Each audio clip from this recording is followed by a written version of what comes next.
Hello, everybody. Thank you so much for joining us today. I'm very pleased to share with you my research and work in AI for assessment and instruction.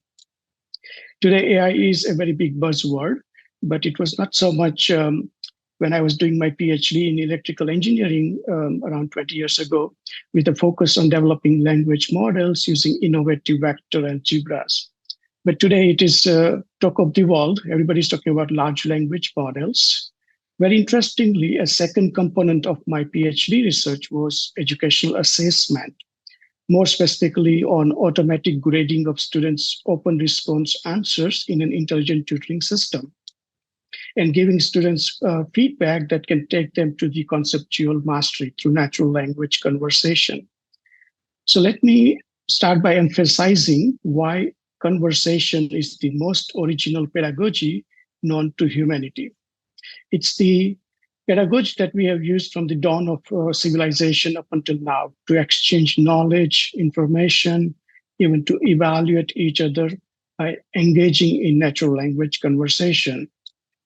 We experience it starting at home, but certainly at school, in colleges, at workplace, and even in community. We exchange with each other through natural language conversation. Even at this conference, you might be having lots of interesting conversations with each other.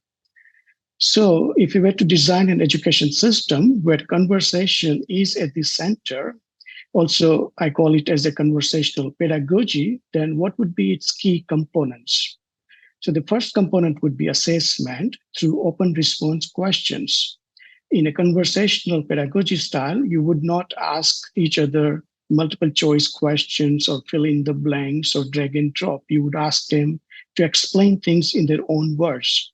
And these types of assessments allow us to measure students' ability to actively recall knowledge or think critically or solve problems. These are all the key kind of attributes that are required in modern day educational standards. The second pedagogy is the instruction through one-to-one tutoring. And this is where Benjamin Bloom's seminal research on mastery learning suggests that when students learn in a one-to-one environment, they perform two standard deviations better than students who learn in a large cohort because they can get immediate feedback, they can make multiple attempts, and overall it leads to better achievement. So it would be very tempting to use this pedagogy on a scale. But the real problem comes in terms of teachers' time and the cost, right? So for example, if you have 30 students in a classroom and you give them 3 questions per day, then at the end of the week, you might need to spend more than 20 hours just on grading those student responses.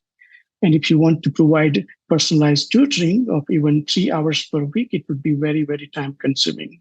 So it is certainly not feasible to just rely on the human support staff. And this is where advanced technological innovation like artificial intelligence can come in and help us solve these key problems. So let me quickly kind of share with you what are the benefits of AI in assessment and instruction.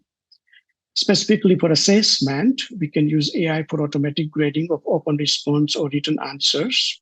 We can provide conversational feedback to students that mimic real-world interactions. Students can make multiple attempts anytime from anywhere, which will lead to better knowledge retention. We can reduce the cost and time associated with assessment and become less reliant on simpler, less efficacious, and practically irrelevant forms of assessments like multiple choice types of tests. On the instruction side, we can have an AI as an instructional support to the teacher, such as a virtual teaching assistant. We can also use it to address the shortage of teachers or when they are unavailable in some remote areas. We can use AI to scaffold learning paths in instruction to guide students to the mastery, especially by providing them with immediate, real-time personalized feedback to engage students in active learning style. And with increased productivity that AI can bring to the teachers, they can spend their time, quality time with students by personalizing, counseling, and guiding them. So next question would be, what kind of AI solutions are out there that can be helpful? And if I were to ask most of the people today, they would naturally try to say ChatGPT could be a solution. Can it be? So let's look at what ChatGPT or the OpenAI website themselves says about this. And it generally says that it is not advisable. So let me read specifically what OpenAI says about the use of ChatGPT for educational assessment. And it says, it is inadvisable and against our usage policies to rely on models for assessment decision purposes without a human in the loop. Models today are subject to biases and inaccuracies, and they are unable to capture the full complexity of a student or an educational context. So that's a very big issue, that a very well-known and very popular AI model is not willing to be available for fully automatic educational assessment purposes. So if you were to have an AI that can be used for educational assessment, what kind of issues would it need to resolve? So the first and foremost is the reliability issue. The AI cannot have hallucination or factual inaccuracies when it generates the output. Second very important aspect is controllability or user agency. Can the teachers or students be more actively engaged in configuration and customization of the AI to design a workflow that best suits their requirements? Next issue that will need to be addressed is data privacy, because in education, it is very important to keep, especially assessment data, very private and confidential. Next, we need to have an AI that has pedagogical support built in as a starting point rather than as an afterthought. And finally, we need to certainly address the issue associated with academic cheating, in that the AI technology should not be a source of academic cheating, but rather an antidote. So these are some of the key principles that we had kept in mind when we designed Cogni 10 years ago. And our focus has been to combine the conversational pedagogy with the conversational technology to create what we call conversational edtech. It is very much similar to general purpose virtual assistant products like Siri or ChatGPT, but it is also uniquely distinct in the sense that with ChatGPT and so on, a user generally asks a question and the AI comes back with an answer. On the other hand, with Cogni, it's the AI which asks a question and then the student is the one who is responding to the answer. So with ChatGPT, generally, you can say that the learning is happening through consumption of the content generated by the AI. And with Cogni, learning is happening through construction, because student is the one who is actively constructing explanations and other forms of knowledge demonstration. So what is exactly Cogni? It's a virtual learning assistant because it focuses on learning specifically, and it has three main functionalities. First, it is a personalized tutoring system. Second is it provides automatic assessment of written answers. And third, it generates deeper level pedagogical insights and analytics for each and every student. On the right-hand side, there is a brief conversational dialogue between Cogni and a student. Cogni is asking a question, student is answering it, and then Cogni is providing real-time feedback. Here is another example in the domain of civic participation, where Cogni is asking students a question. What are the 4 ways every student can participate in the government, or every citizen? And as the student is responding to this question, Cogni is giving them a numerical score as well as a feedback that is guiding them towards conceptual mastery.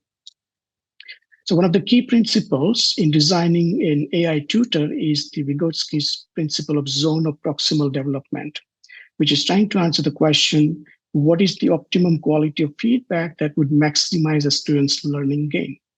So if we imagine that this is a proficiency level for a particular competency and student is currently here, if we give them a feedback which is around the same area, they will find it too easy and drop off.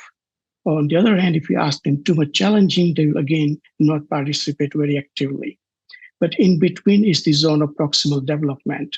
So if we give a feedback to a student in this region, then they will feel that they are able to participate more actively. And that is where the virtual learning assistant feedback is designed to be.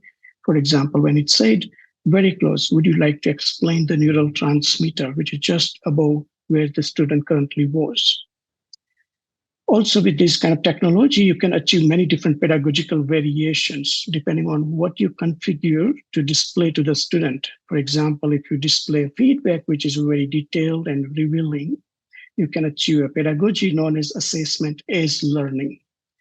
If you display feedback, which is not so much revealing or still in a sense that it is asking student to construct more, then you can achieve a pedagogy known as assessment for learning. And if you don't display any feedback and use it for summative assessment, it becomes an assessment of learning. So next, let's take a look at a few case studies where we had an opportunity to work with some of the innovative teachers throughout the US, both in the K-12 and in higher education sector.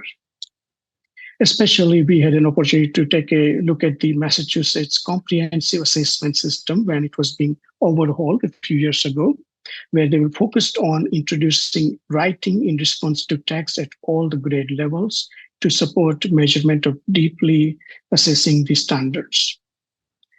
We looked at some of the previous years' MCAS test results and found that students were not proficient in high school biology. For example, only 49% of the students were scoring 50% or higher on open response items. So there's a lot of proficiency gap. And when we look at the individual item score distributions, we see that open response items receive on an average a 47% score.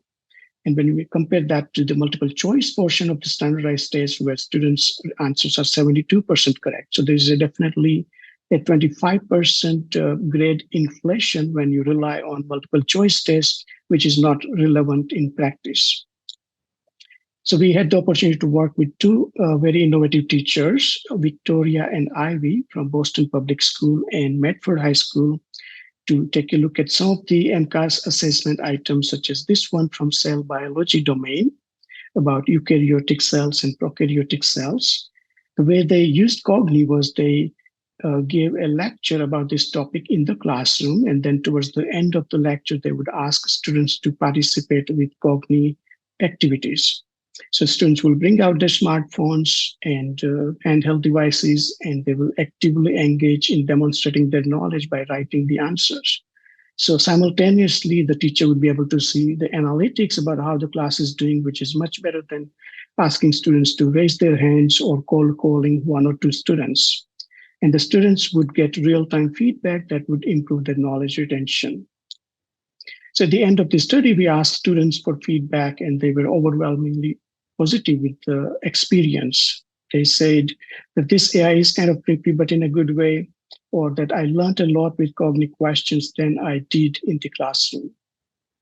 Likewise, we asked the teachers to share their feedback, and they said that Victoria said specifically that the virtual learning assistant offers a great opportunity for students to practice and be pushed in their thinking in a way that I don't have to be monitoring 100% of the time. And Ivy told us that Cogni helps students get instant feedback that would have taken me days to grade. So next, we work with a large virtual school operator in the US, and they performed an independent efficacy study using Cogni in a completely anonymous deployment. So we would never know who the students were or who the teachers were, and they were the one who actually performed an interview and survey of the teachers after the studies.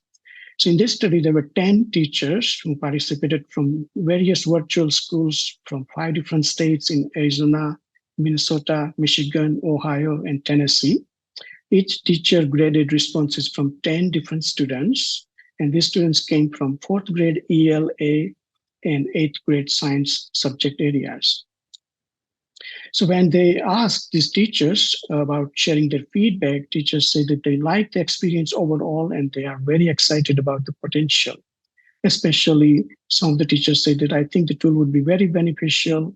I'm excited to see it can auto-grade responses with accuracy. It could bring a whole new level of expectation and rigor to our curriculum. And based on what I have been able to see, I love it. It seems super convenient and would give a teacher more time to spend with their students. Then they said that it provides helpful data analytics and visualizations. The color-coded answer feature, green, yellow, red, is easy for a quick glance of mastery, partial mastery, or needs more work. easy to upload questions for a quick evaluation or export data for meetings and discussions. I love most frequently missed concepts column. The class average graph is nice. I like the question breakdown in the bar graph. The data is straightforward and user-friendly to access. Question the topic, the answer, make it simple to find the data. I really like the students who got it results under the performance tab so that I can easily identify which students need remediation on the concept. It is also very user-friendly. This is very user-friendly resource for grading short answer assessments that can provide easy to navigate data on students' understanding. This is very clean, user-friendly site. It loads much faster than our current platform. And then overall, in terms of numerical rating, they gave Cogni a high quality tool rating of 5.29 out of 7. More specifically, when they were asked to identify the values that it creates for them, they identified two important areas. That first, it saves teachers' times and provides fast feedback for students. Due to large number of students on my roster, it will be a huge time saver. The most value in having this type of auto-scored short answer system would be a time-saving device for teachers and a quicker way for receiving feedback on work of students. With auto-grading, students would receive quicker feedback and be able to submit and receive that feedback easier than submitting to a teacher or waiting for it to be graded. This took me a solid 75 minutes to complete, but if I had just used Cogni, it would have saved me all that time. And in terms of helping teachers better assess the comprehension and providing practice opportunities, they said having an auto-scored short response could bring a higher level of rigor and expectation to our courses. We can also determine if a student truly understands a concept with more accuracy, or if they have gotten really good at multiple choice testing. This tool can also help students practice their writing across content areas on a more consistent basis. This in turn would help to increase their scores on tests like MS-STEP, PSAT, and SAT, so on. So that's wonderful feedback from the teachers. Next, we can try to answer how to transform education with this type of technology. So we believe that we can design an assessment system that is innovative by completely changing the structure of the standardized tests. Currently, if you look at any of the state standardized tests, you will find around 85% of the questions are multiple choice and 15% are open response items. We can see that in future, we could have maybe 15% multiple choice questions and 85% open response questions, and of which around 70% would be conversational short open response questions. So how can we achieve that? We can plan to phase out multiple choice question tests, right? For each year, we can reduce 10% of the MCQ items and increase the open response items. And we can make open response items more conversational. And in 10 years' time, we can achieve a completely realigned kind of testing system. So with that, let me conclude by spending a few time on the last slide about answering the question, what is the future of education? So I'd like to provide a very funny way to answer this question. Future of education is T and EAT. T stands for Technology Enhanced Assessment. Anybody who works in the assessment spectrum or area knows that this term is very popular. We can use AI to do conversational assessment or simulations or other kind of projects. And then what is EAT? EAT stands for Educational Advanced Technology. It's an advancement on EdTech front. And so we can use AI for instruction. I know that I'm right before your time for lunch, so I will not hold you up for too long. And with this, I will conclude my presentation. If you have any questions, please let me know. Thank you.